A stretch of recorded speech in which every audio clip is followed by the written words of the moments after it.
Ask Reddit. What felt like a useless piece of advice until you actually tried it?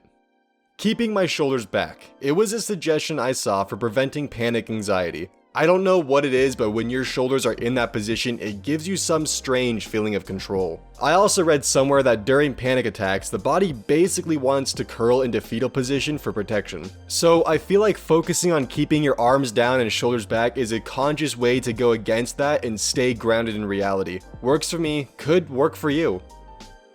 Your gums bleed when you floss because you don't floss enough.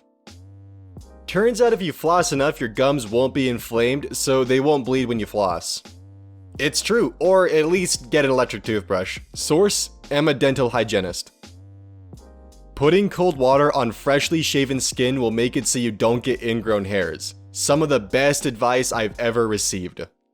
How is this not common knowledge? I've struggled with ingrown hairs from shaving for years with no one ever recommending this. Not even my doctor. So much aggravation I could have avoided with one tip. It was part of the process when my dad taught me how to shave. 1. Shave immediately after you've come out of the shower. Your pores will be more open. Alternatively, fill the sink up with warm water and splash on your face. Pat dry. Shave. Wash face with cold water. Moisturize. My dad always told me, ask anyway. The worst they can say is no. When buying something or when I needed something from another person. Seemed stupid to ask if I was sure they would say no, but I was also a socially anxious kid. Turns out that advice has helped me with school, with raises, with people in general, with plans, with new friends. Another thing, a stupid question is better than a stupid mistake. There's what you need, there's what you want, and there's what you can't afford. My dad says this all the time and I never thought of it as useless. I just never used it. Now I have, and my money is far easier to manage. If you can't buy it twice, you can't afford it. Jay-Z. Directly expressing my needs instead of hinting.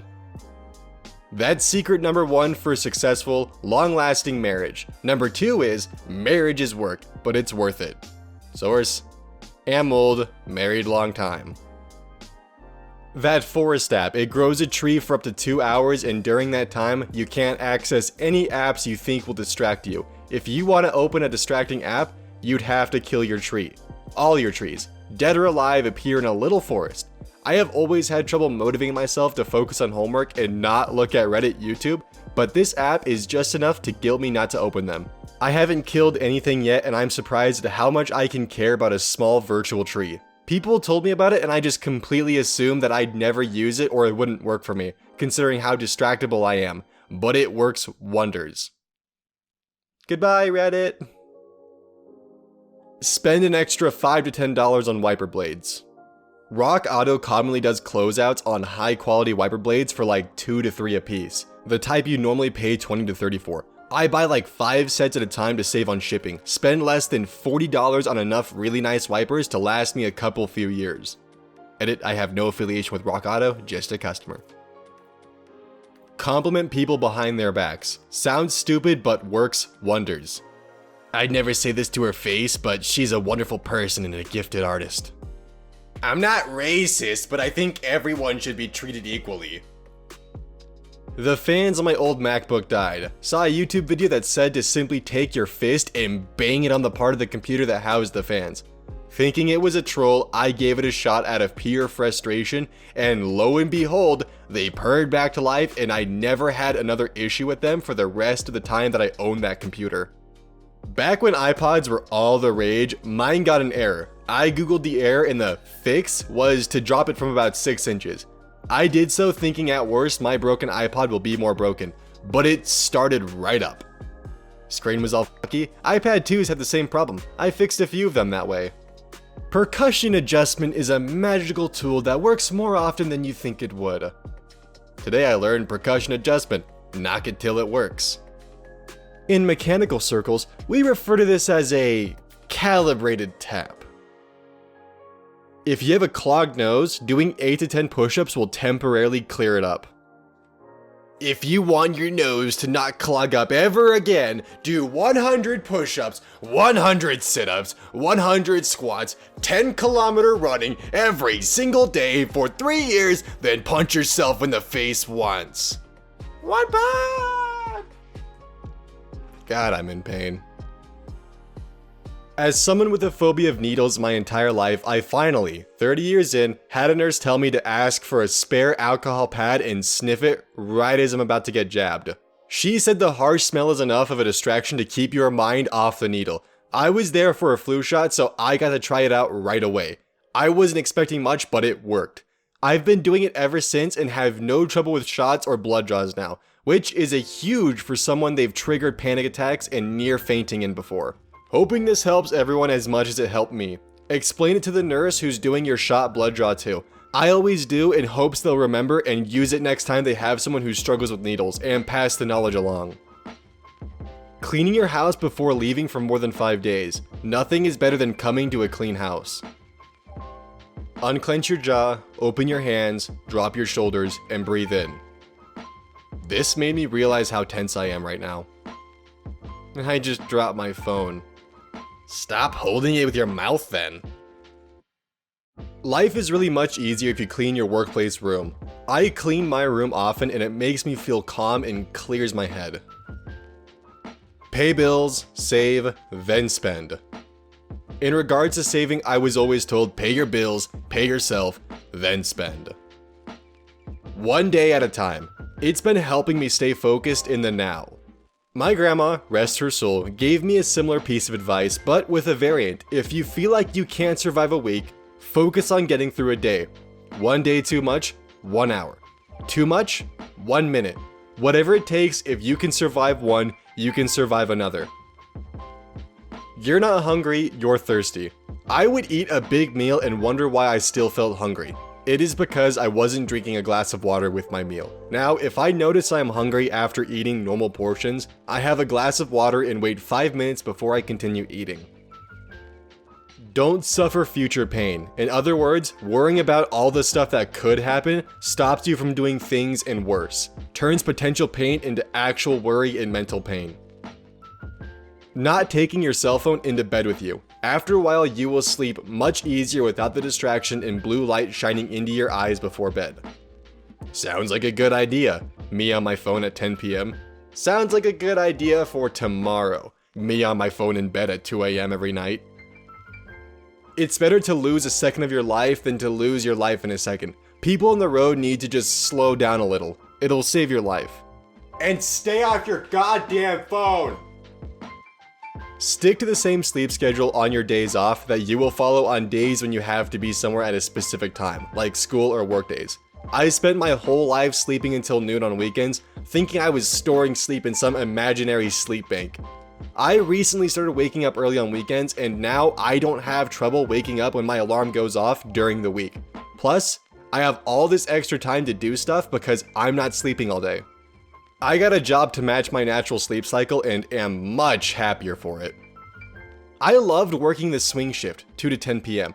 I'd sleep from 1 to 9 and got the best sleep of my life. Had several hours in the morning to use how I wished. I actually ate breakfast and exercised before work. I've given up on exercising before 7 a.m. I just can't bring myself to do it.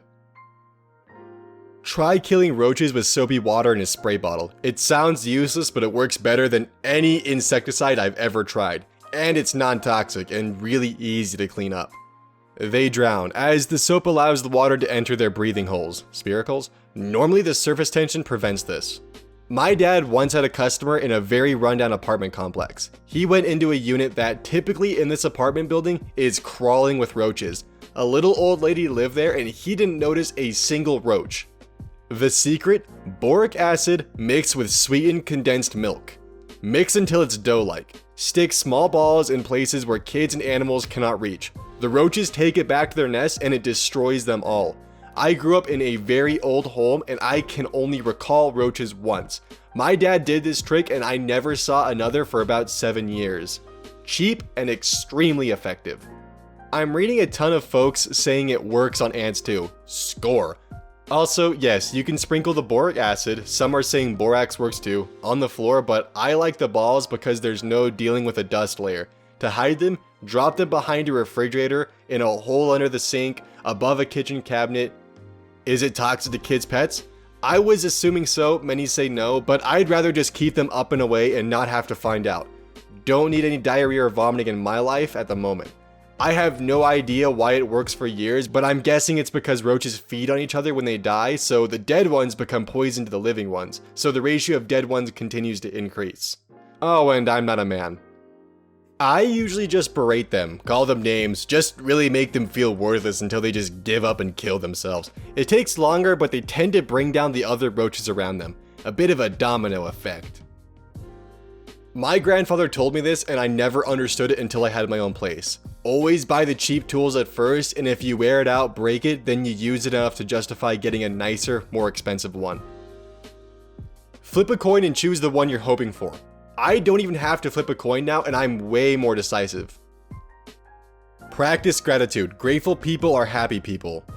This includes saying thank you anytime someone does something. Everyone likes to be acknowledged for something, even if it's something small, and just making other people a little happier makes you happier, and I imagine even just noticing how much others do for you is bound to help. If you feel like quitting, then just tell yourself that the story doesn't end this way. Sounds cliche, but you decide when your story ends when you stop trying. You may fail, but you will not fail today. Don't let the story end this way. Never take I-90 through Chicago. My sister said to me in 2002. Yeah, okay, thanks, was my reply. In 2004, just over the border of Wisconsin, we stopped for gas. We were on day 3 of our drive back from Yellowstone and had been on the road for almost 2 weeks in total. Funds were low, there was nothing left for another hotel that night. It was 11 a.m., our calculations, pre-GPS, had us home at about 1 a.m.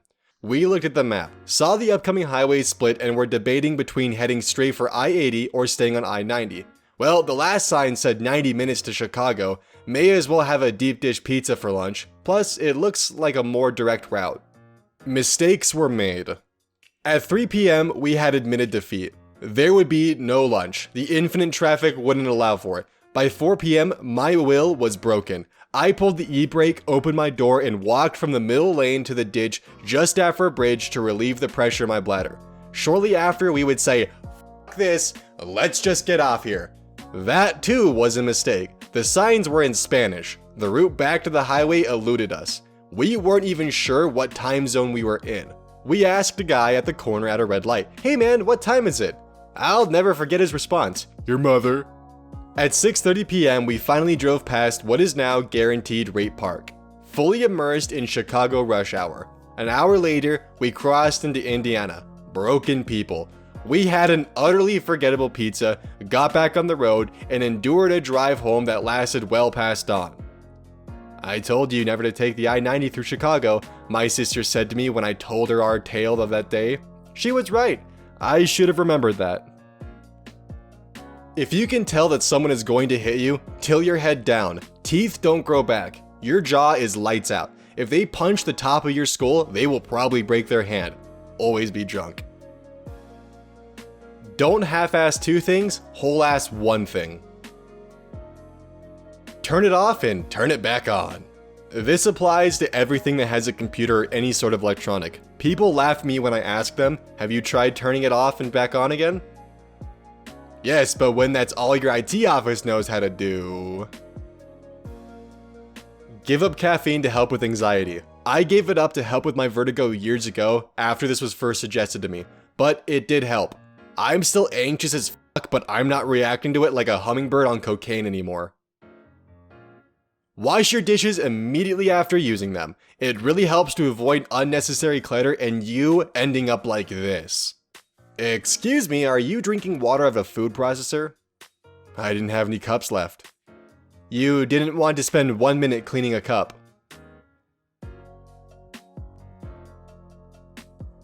Why are you personally attacking me right now? Before I do anything, I ask myself, would an idiot do that? And if the answer is yes, I do not do that thing. Thank you for watching. You know the drill. If you like the video, subscribe, like, comment, yada yada yada. But if you want to see more of my stuff, then click on the AskReddit playlist end screen right there, or the suggested videos. And until next time, I'll see y'all later.